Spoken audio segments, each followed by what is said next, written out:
I shouldn't have come. The clock on the wall glared 11:47 p.m., a tiny fluorescent hum filling the space between us. And yet, I couldn't leave. Not yet. Not when the soft light from the half-open office door traced her profile in a way that made me forget how late it was, or why I even had an excuse to be here. She said, "Why are you here so late?" I repeat the words in my head, though I can still hear her voice, calm but edged with that subtle sharpness that always catches me off guard. "Because you're worth the wait," I had said, before realizing how ridiculous it sounded out loud. I'd braced myself for a laugh, an eye roll, maybe even a dismissal. But instead, she just blinked, slowly, as if measuring me up. And then she tilted her head, not in mockery, but curiosity. "I'm 24. She's 45. Or thereabouts. I don't know the exact number, and it doesn't matter.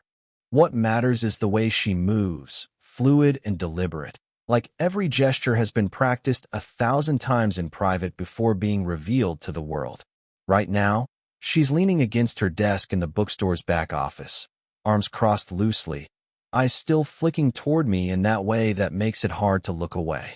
There's a quiet power in her presence, the kind that doesn't demand attention but somehow refuses to let go of it. I shift my weight, pretending to examine a stack of books I don't need to. The paper edge scratches under my fingers. I hear her sigh, not annoyed, not exasperated, but something softer, almost contemplative. Maybe she's tired. Maybe she's thinking of me. I can't tell, and that's the thrill, the tension of it. I forgot my notebook. I mutter, because any other excuse would sound fake. She raises an eyebrow, unimpressed with my improvisation, and I feel my ears heat up. She doesn't laugh. She doesn't scold. She just lets the silence stretch, and I swear I can feel the air between us thicken. Then, almost imperceptibly, she pushes a mug toward me, steam still curling from its surface. "Coffee. Too bitter for my taste, perfect for hers." "Drink it," she says softly, eyes not leaving mine. Her hand lingers near the rim for a fraction longer than needed before she withdraws. It's such a small gesture, and yet I feel my pulse skip, because she's never done anything small before. Or maybe she has, and I just haven't noticed. I take a tentative sip, tasting the heat, the bitterness, the quiet care in the way she handed it over. My fingers brush hers just slightly, enough to make me want to replay it 100 times, wondering if she noticed. She doesn't comment, just returns to her paperwork with that calm, unshakable poise. But the corner of her mouth twitches. Almost a smile? I don't know, but it's enough. I glance at the clock again. Midnight. I should leave. I know I should. But I can't. I stay, pretending to read, but my eyes keep straying toward her. The way her hair catches the light from the desk lamp, the soft crease of her brow when she focuses, the sound of her pen scratching the paper. Every little detail lodges in my memory, refuses to leave. And the moment that won't stop replaying in my mind, her eyes, catching mine across the office, a pause that stretched a heartbeat too long, and a whisper of something unspoken that neither of us is brave enough to name. I step a little closer, and suddenly the quiet hum of fluorescent light feels like a drumbeat. Something has shifted tonight. Something unspoken. And I already know I'll be thinking about it long after I leave. The morning light filtered through the bookstore's front windows, dust motes drifting lazily in the beams. I was supposed to be shelving returned books, but I couldn't help stealing glances at her as she crouched behind the counter, carefully arranging a stack of manuscripts. She didn't notice me at first, or maybe she chose not to. Her focus was absolute, hands moving with precision, fingers slightly calloused at the tips. I memorized them unconsciously. How they paused for just a fraction when she reached for a book, how her nails caught the sunlight, how her wrist flexed ever so slightly with tension. "Be careful with those," I said softly, holding out my hand to steady a leaning pile. My voice felt too loud in the quiet morning. She looked up, eyes narrowing slightly. Not with anger, but with that guarded distance that always makes my chest tighten. "I've got it," she said, straightening and brushing a strand of hair behind her ear. Her tone wasn't sharp, just careful, protective, like she was holding something inside that she didn't want to show. I nodded, lowering my hands but staying close.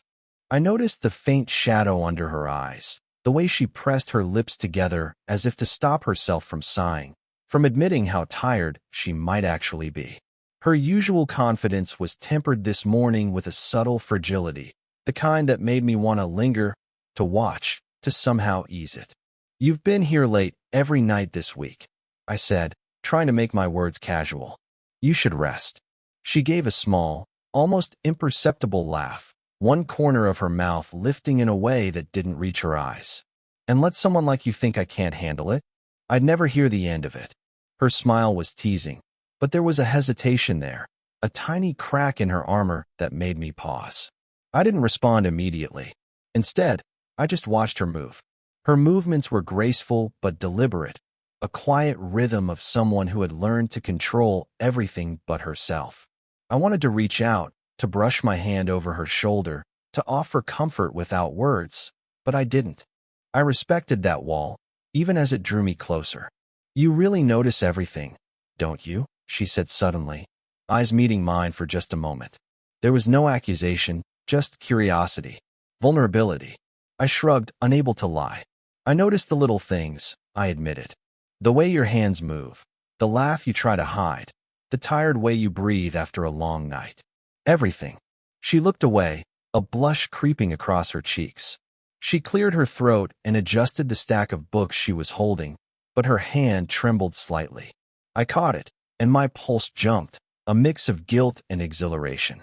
I wasn't supposed to care so much, or feel so drawn, but I did.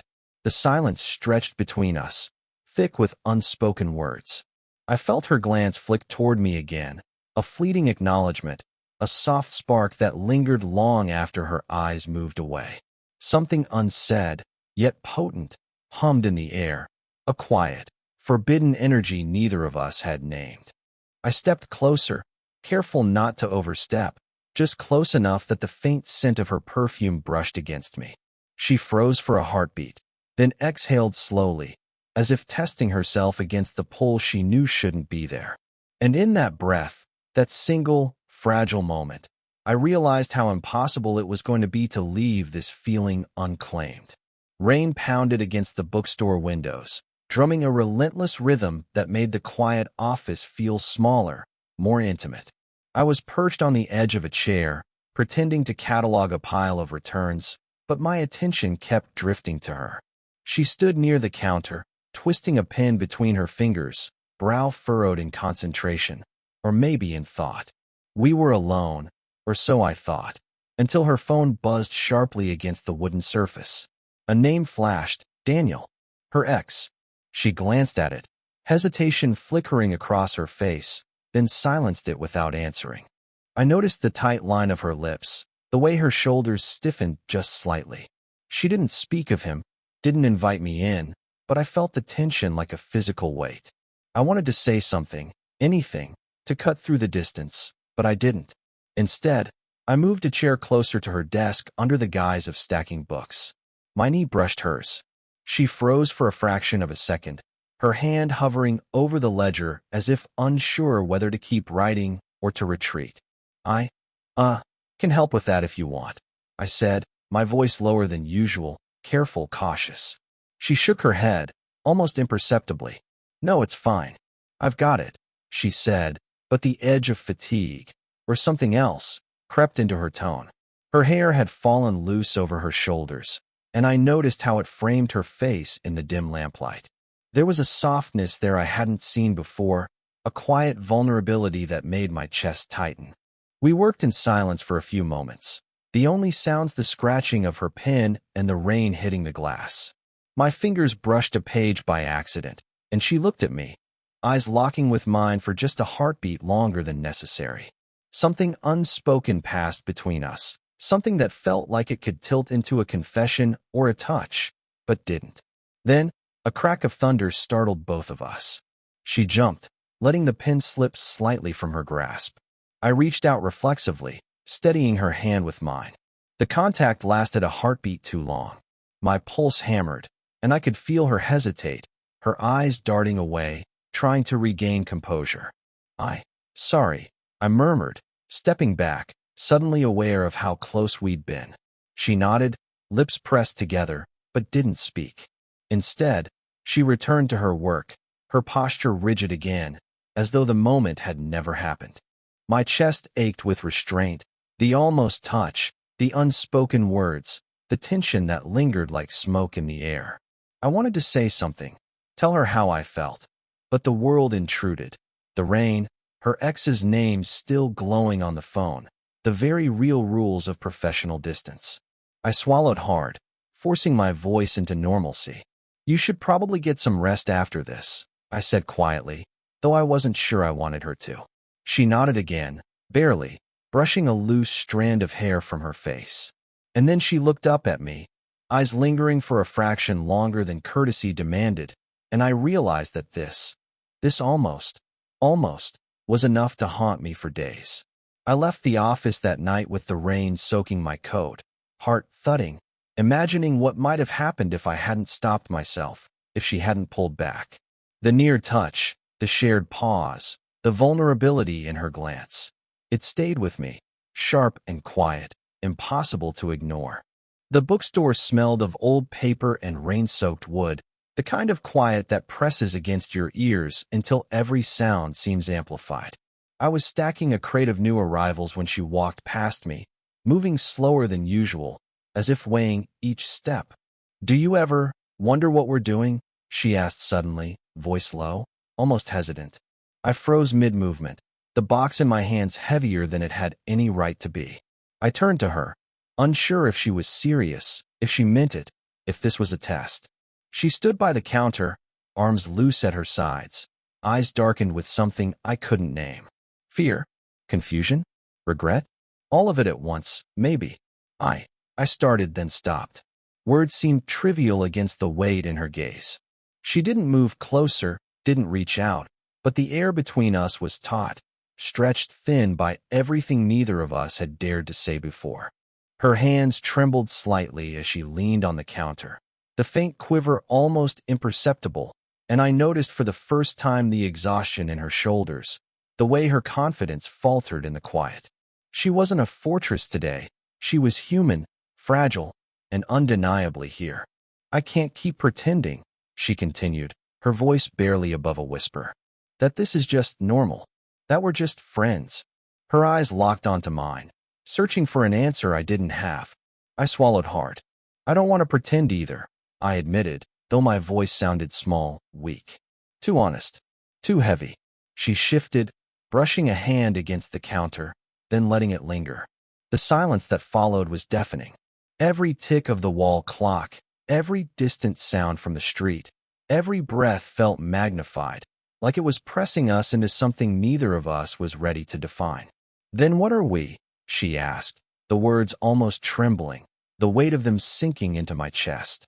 I looked at her, really looked, for the first time, not just noticing her laugh or her hands, but the lines around her eyes, the quiet way she carried so much and let so little show.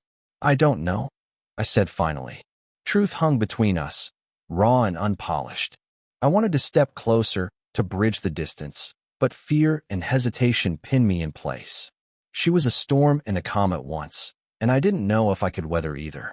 She exhaled slowly, a shiver running through her body as she straightened. "Maybe that's the problem," she whispered, almost to herself. "That we don't know, and maybe we can't ever." I wanted to speak again, to offer comfort, to force a resolution that didn't exist, but no words seemed enough. So I just stood there, silent, heart hammering, as the rain tapped a steady rhythm against the windows. Then, just as I thought I might lose her to that quiet despair, she let her voice fall lower still, almost a confession, and I'm terrified of what that means. It wasn't romantic. It wasn't hopeful. It wasn't anything neat or safe. But it was real. And in that moment, with the storm outside and the silence between us, I realized nothing could go back to the way it had been. I found her in the storage room, kneeling on the floor, a small cardboard box open before her. Dust motes floated in the afternoon sunlight like tiny golden sparks. She didn't notice me at first, absorbed in whatever she was holding. "Hey," I said quietly, stepping closer. She flinched slightly, but didn't look up. I didn't hear you, she murmured. Her voice was softer than usual, laced with a kind of fragile hesitation I wasn't used to seeing. Inside the box were old photographs, letters tied in ribbons, a few worn mementos. I noticed one photo in particular, a younger version of her, smiling brightly beside a man whose absence seemed to echo in the crease of her smile. Was he important? I asked, careful, not wanting to tread where she might withdraw. She exhaled slowly, a long, quiet release, and I watched the tension in her shoulders ease slightly, as if admitting it aloud lifted some invisible weight. He was everything, she said, almost to herself. And then he wasn't. Not anymore. Her hand hovered over the photo, fingertips brushing the edges lightly, trembling just enough to betray the calm she was trying to maintain. I wanted to say something comforting, but the words felt hollow. So I stayed still, letting her unfold the story on her own terms. She turned the photograph over, and her voice dropped to a whisper. I lost him in a way that changed me. Permanently. You wouldn't understand, she trailed off, but I caught the flicker in her eyes, the way her lip pressed against her teeth, the slight quiver in her hands. Vulnerability she rarely let anyone see. I might, I said softly, kneeling beside her. I've lost people too. People you think you'll never forget. People you thought would always be there. My words sounded more certain than I felt, but I needed her to know she wasn't alone in that. She glanced at me, eyes wide, searching, and I could see a storm behind them. Grief, longing, regret, all tangled into something I couldn't untangle for her, no matter how much I wanted to. Did it hurt? I asked carefully, because I didn't want to open a wound, only to see her flinch. She gave a short laugh, bitter but soft, and shook her head. Hurt? That's too simple a word. It's everything, and nothing. It's like losing a part of yourself and never finding it again. I felt my chest tighten. I didn't know what to say. There was no fix, no perfect line that could mend decades-old pain. Only this moment, raw and unguarded, where I could see her as she really was. Not the poised, confident woman she showed the world, but someone shaped by love and loss, by choices and inevitabilities. For a moment, we just sat there, side by side in the dust and the fading sunlight, the quiet hum of the bookstore filling the space between our hearts. Then she pressed the photograph back into the box, her fingers lingering on the edges. She didn't speak, but the way her eyes met mine, soft, almost fragile, and charged with a current I couldn't name, shook something inside me. I realized then, in that gentle, seismic moment, that everything between us was about to shift. Not because of what she said, not because of what I felt, but because we had glimpsed the cracks, the losses, the humanity we both carried, and neither of us could look at each other the same way again. And I knew I would never forget the weight of that quiet confession. The evening settled over the bookstore like a soft blanket, warm light spilling across shelves and the worn wooden floor. We were alone, the quiet punctuated only by the occasional creak of settling boards and the faint hum of the street outside. We didn't speak immediately. Words felt unnecessary. I watched her shift behind the counter, a subtle movement, stretching her shoulders, tucking a stray lock of hair behind her ear, that made my chest ache in a way I could no longer deny. You stayed, she said finally, voice low, not surprised, not questioning, just an observation. I didn't leave, I said softly. My own voice surprised me with its steadiness. Couldn't. Her lips parted, and for a moment I thought she might say something monumental. But she didn't. Instead, she leaned against the edge of the counter, close enough that the warmth from her sleeve brushed my arm. Tiny, almost accidental, but it felt deliberate in the way it made the hairs on my arm lift. We were quiet together, sharing the same space, each aware of the other in a way that didn't require explanation. Her eyes softened, lingering on me just long enough that I felt seen. Really seen. Not as someone young or inexperienced, not as an intruder in her world, but as someone who mattered. I stepped a fraction closer, careful, not wanting to startle her. Our hands brushed briefly, fingertips meeting over the edge of a book I'd been about to hand her. The touch lasted just a heartbeat, but it anchored everything. The longing, the worry, the slow unraveling of restraint we'd both been clinging to. She didn't pull away. I didn't push. We simply allowed the connection to exist, unspoken but undeniable. And in that fragile, quiet acceptance, I felt a shift. Something that had been hovering between us for weeks, tension and hesitation, heartbreak and memory, settled into something tangible. "You're different tonight," she murmured, a faint smile tugging at her lips. Not teasing, not flirting, just acknowledgement, almost shy, like she was testing if this new reality could be trusted. "I feel different," I admitted, letting my eyes meet hers. No dramatics, no declarations. Just honesty, simple and raw. She tilted her head, and our foreheads touched for the briefest instant, a quiet punctuation mark that somehow said more than either of us could articulate. The heat of her skin, the faint scent of her perfume, the weight of her presence, all of it pressed into me gently, insistently, until I could no longer imagine being anywhere else. We stayed like that, side by side, sharing the same light, the same silence. No promises, no speeches, just a tacit understanding, a mutual decision to exist together in this moment, and let the rest unfold naturally. And when I finally stepped back, it wasn't a separation. It was quiet finality, a settling, a soft acknowledgement that, for the first time, we could stop pretending. We could be simply us. I'm standing behind the counter again, but it feels different now. The books, the dust, the warm light spilling across the floor. It's the same, and yet everything has shifted. It's quieter, yes, but not empty. There's a presence here that wasn't before, soft but insistent, the kind that fills the space without making noise.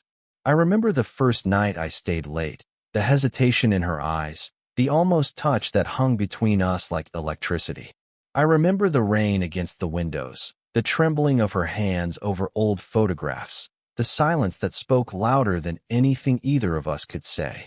And now, sitting here, I realize how much has changed, not with grand gestures or confessions, but in the small, ordinary ways that make life feel whole. She's across the room, shelving a stack of new arrivals, and I catch her glance. That familiar tilt of her head, the brief curve of her lips that isn't quite a smile, but holds everything we've never said out loud. There's no dramatic flourish, no perfect ending. Just her, and me, and the quiet acknowledgement that we've survived the slow unraveling of our defenses. I've changed. I notice more, hesitate less, and have learned that patience and attention can be a form of intimacy. She's changed too, though she won't say it aloud. She lets me in, even in small ways, and allows herself to be seen without armor. The love between us isn't explosive or cinematic. It's lived, earned, slow, and real. We move through the day together without announcing it, without needing applause or recognition. A shared glance over a ledger, the brush of our hands passing a book, a quiet laugh at some trivial thing that only we understand. These are our affirmations. And in them, there's a comfort and a thrill that neither of us thought we'd feel again. I realized that what I thought I was chasing at first, the thrill, the tension, the near confessions, wasn't the heart of it. The heart of it was being present, not rushing, not demanding, simply noticing, waiting, and allowing something tender to grow in its own time. And now, looking at her, I understand something I couldn't before. That love isn't a moment of fire or lightning. It's the quiet persistence of presence, the way someone can exist in your world so naturally that you don't even notice it until you can't imagine them not being there. She glances up, catches my eyes, and tilts her head slightly. I smile. It's small, soft, everything. And as I return to stacking the books, I feel the warmth in my chest settle, like a flame that's finally steady. This isn't a story with fireworks or dramatic declarations. It's just us. Real, flawed, patient, alive. And somehow, that feels more than enough. If you've ever lingered in a moment that felt bigger than it should, or watched a connection grow quietly, you'll understand this. And if you're still reading, still feeling it, maybe leave a comment about the small, unspoken things in your own life that have left you breathless. I'd love to hear them.